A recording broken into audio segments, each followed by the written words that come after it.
Looking for an easy project that doesn't require a lot of supplies? Why not try one of these paper piece trees? You can use them for cards, hanging ornaments, or gift tags. In this video, you'll get a link to this free pattern along with directions for paper piecing on the machine and for hand sewing. Ready to begin? You can find the supply list and links to the free patterns below. You'll need small scraps of fabric along with your everyday sewing supplies. I've also listed yardage requirements. You'll need ribbon if you want to make a hanging ornament, along with some sort of fabric for your backing. These cards can be purchased at a craft supply store, or I'll show you how to make your own out of cardstock. Your tree pattern goes all the way to the small dashed lines. When you cut this out, you don't have to be perfect, as you'll be trimming it to size later. Folding your pattern on these dashed lines will help with fabric placement. It also will weaken those paper fibers, making it easier to tear the paper out later. I use an old card to help fold those lines. The best part of paper piecing is that you don't have to worry about precisely cutting your fabric. You just want to make sure that your piece has been pressed and is big enough to cover the area. In this case, it would be number 1, with a little bit extra for seams. Here's the fabric for number 1, and it covers that space along with the seam allowance. Here's the fabric for number 2. It covers that space with extra for that seam allowance. And here's the piece for number 3, and it covers that space and the seam allowance. You'll be sewing on these dashed lines. Your fabric goes on the back. Take fabric number 1 and place it over the top of number 1. Make sure that the right side is facing you and that it covers all of these lines, along with a little extra for the seams. You can check by holding it up to a window or put a flashlight behind it. I've pinned that in place on the number side. Fabric number 2 goes here, so let me turn that over. After sewing, it'll end up here. So I want to put right sides together and turn it back over and pin on this sewing line. Turn it back over. And this is the way I checked to see if the fabric will cover all the areas after sewing. I don't have to hold it up to the light this time. I can see that that fabric will end up covering to these dashed lines. Let me fold that back, and I'm going to reposition this pin to hold that fabric in place.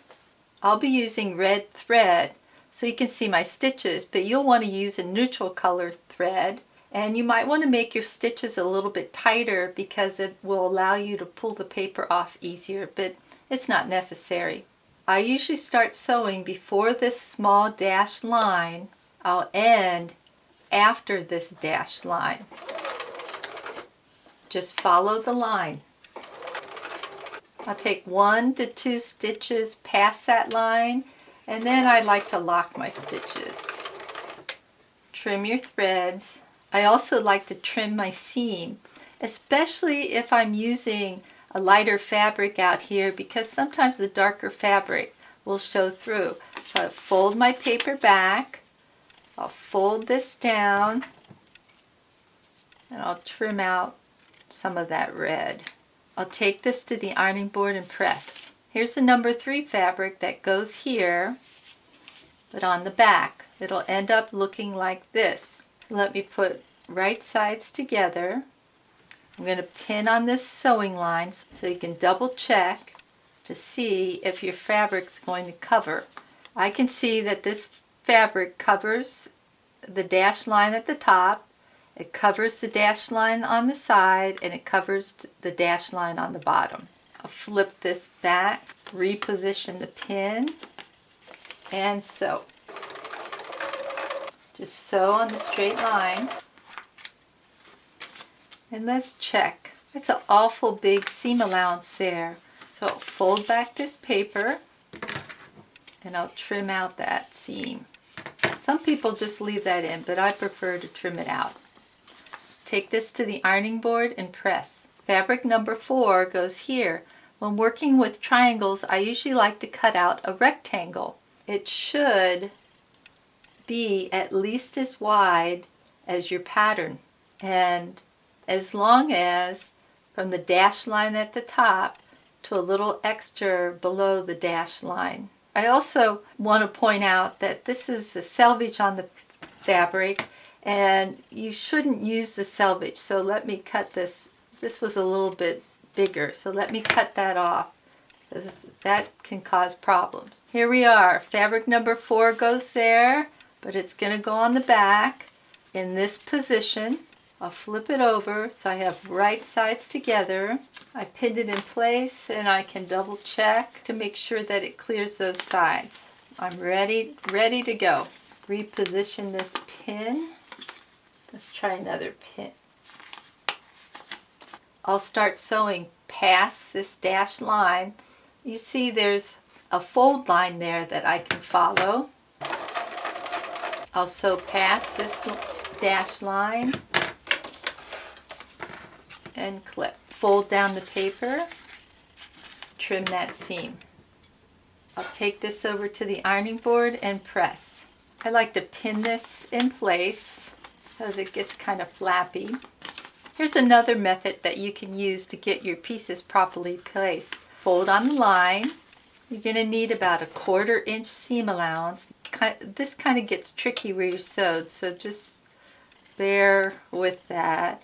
And eyeball about a 1/4 inch seam allowance and trim. Do the same on this side. Fold that down, eyeball about a 1/4 inch seam allowance and trim. Now it's starting to look like a tree. Fabric number 5 goes here. As I said earlier, I like to use rectangles in place of a triangle. So here's the spot that I have to cover. It's going to look something like this. I have more than enough fabric so I don't have to double check. So I'll put right sides together. And since I trim this to a 1/4 inch seam, I know that if I line this up, it's going to be okay. Let's take this pin out. I'll pin that in place. And I'll start sewing. If you can follow this fold, I'll start sewing right here.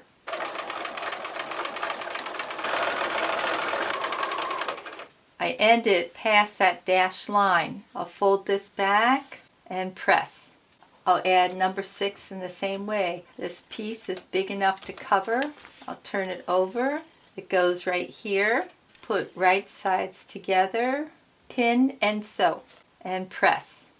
If I'm going to leave the paper in, then I like to stitch between the solid line and this little dashed line all the way around. But it's not necessary. Now you're ready to trim your block. Turn to the paper side, line up your ruler on the small dashed line, and trim. Here's my completed block. If you'd like to try hand sewing, no problem. As a matter of fact, this is a good project to teach kids how to sew. Just use needle and thread to stitch on the dotted lines. I do recommend when sewing by hand that you leave in the paper, as you might pull out the stitches if trying to remove it. You also want your stitches to stay within this dashed line. You don't want to cut off any of your knots or they'll come unraveled. So when you get to that line, instead of crossing over it, come to the other side and add your knot. Instead of pressing with an iron, you can try finger pressing, where you put your nail down and just run your nail along that edge. You'll find that this makes a great grab and go project, as you can fit all your supplies into a small bag. Just take your completed block and slip it through the card window. I usually add a dab of glue up here to keep it in place. If you don't have any of these frame cards, you can make your own by taking cardstock, folding it in half, and then punching a hole at the top. Thread the ribbon through and then tape it so the recipient can detach and hang that on their tree. To make these gift tags, you go through the same process as you do to make the card. On this gift tag, I kept the paper inside to give it some extra body. On this gift tag, I used batting inside. If you decide to keep the paper inside, you'll want to stitch all the way around and then trim on the dashed line. This stitching helps keep this from flapping around as you trim. Cut your backing fabric the same size as your pattern. Pin your ribbon in place. Put right sides together. Stitch a 1/4 of an inch seam all the way around, leaving about 2 inches open for turning. Clip the corners and then turn. If you wrinkle the paper up before turning, it'll make it easier. You can top stitch around the edge like I did here to close this, or hand stitch that in place. If you decide to use batting inside, then you'll want to cut a piece about 1/2 of an inch shorter on the length and the width. Your back will be the same size as your pattern. Notice I did not stitch here because when you put that batting in, you want to remove the paper, and that extra stitching makes it more difficult to remove this paper.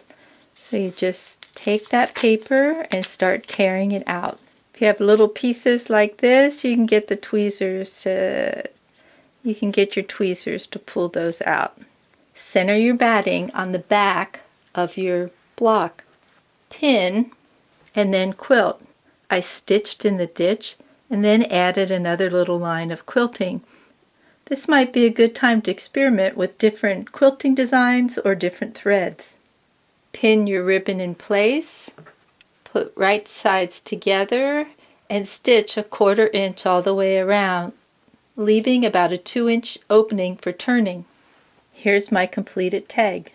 Hope you decide to try out paper piecing. For more free patterns and tutorials on this process, please visit learnhowtoquilt.com. Thanks.